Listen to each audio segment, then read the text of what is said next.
Prepare the way of the Lord. If you have been around church for any reasonable amount of time, perhaps you recognize that expression.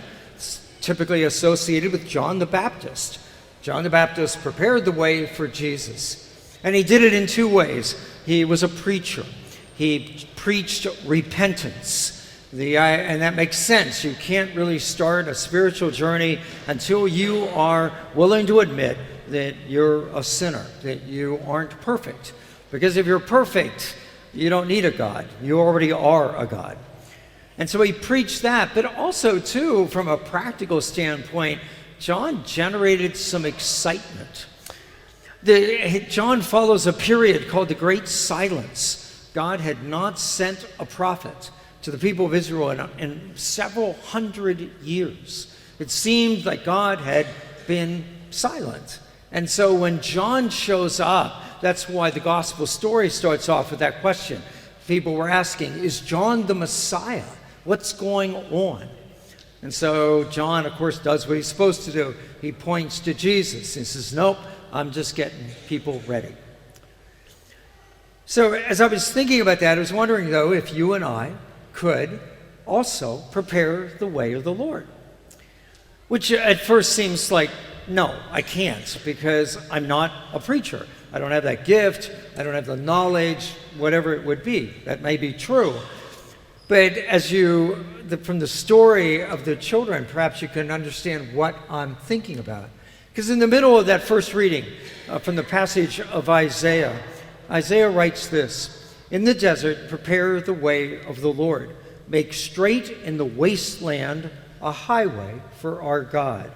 Every valley shall be filled in, every mountain and hill shall be made low, the rugged land shall be made a plain, the rough country a broad valley." Which may sound like just flowery language to you, but it was actually done. I'm sure it did not happen often, but occasionally in ancient times, if you knew the king or the emperor was showing up to your city, you would actually physically do this. Because the road coming into your town might well have been a road that was hard to travel. That made sense. You were likely to be attacked in that day and age, so you wanted to make it difficult for your attackers to show up. And so the road would twist and wind. The road would go down into valleys and up over hills. And so the king or the emperor is showing up. You want to make it easy for the emperor to come. And they literally would do a public works project.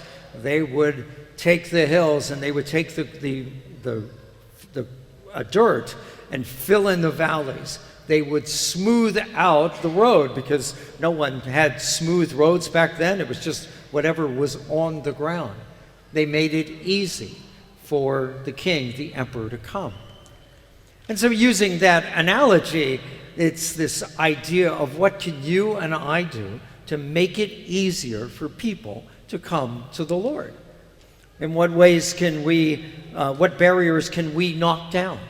What is it that we can smooth out? So allow me just 3 examples.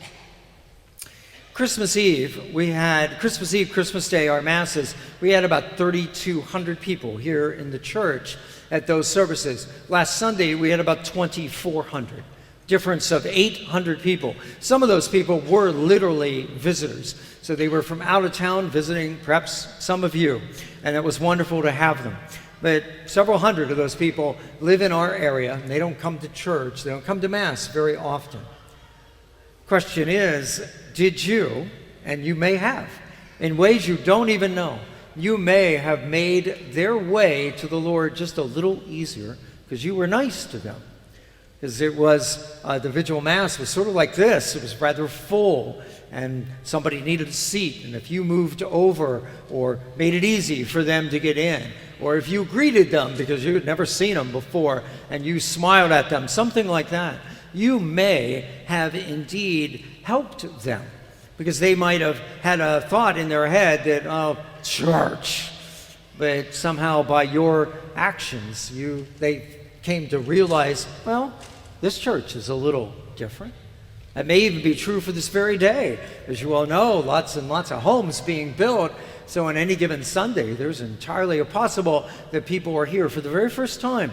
They got their brand new home and they got the key and they found out that we were here and they have come.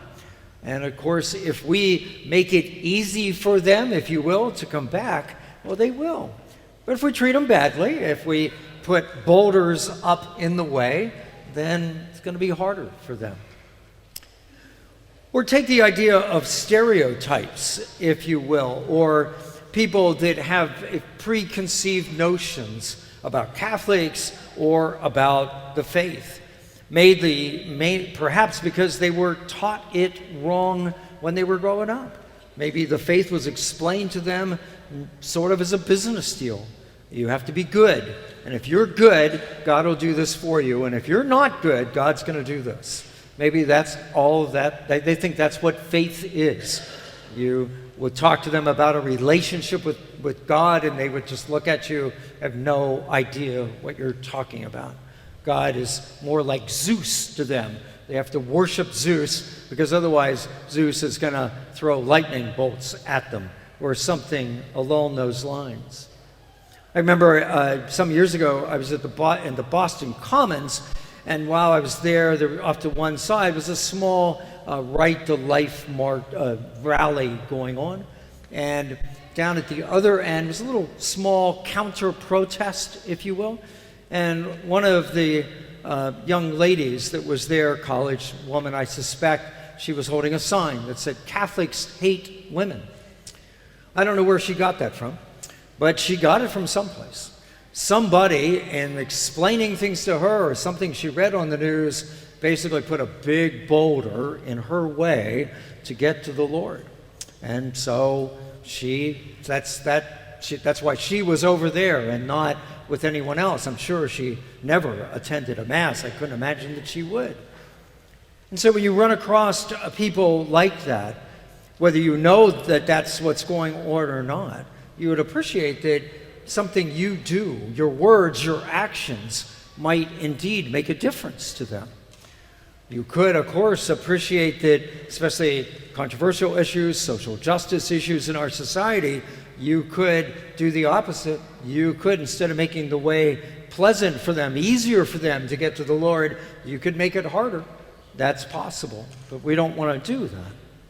If I could give you just a different take on this example, by virtue of my background, coming to priesthood later in life and being a little older, it's not uncommon for me to encounter people that just look at me and go, "You know, you're really different. You are not like priests that I know." And that's true, because most of the priests they know are people like Father Anthony, who went to seminary either out of high school, just right out of college. They're younger. They did their formation earlier. That just means that I bring a different perspective to things. Doesn't mean I'm better than they are by a long shot. I like to think it doesn't mean I'm less than they are. I'm just different. And so I end up, for some people, if you will, breaking a stereotype. They get this idea in their head, oh yeah, all priests are. Not all priests. And that somehow seems to help them. At least the ones I talk to, it seems to help. So anything that we can do to take these stereotypes out of their minds and change them, show them that, oh, I understand you think that, but that isn't true. That is our way of, another way by which we can remove maybe a few rough stones. Maybe we can get an elephant out of their way. And then finally, the third example is the idea of forgiveness. God teaches us to forgive. It's a commandment. It's not a suggestion. It's a commandment. But our culture doesn't forgive. Our culture teaches us, no. You don't forgive people. You get even. You get revenge. You hold grudges. That's what you do. And, of course, it's pretty common. It's common within families. It's common within, office workplaces. Sadly, it's certainly common in our politics. We hold grudges. And so if people think that we do too, it's just more stumbling blocks. We're just like everybody else.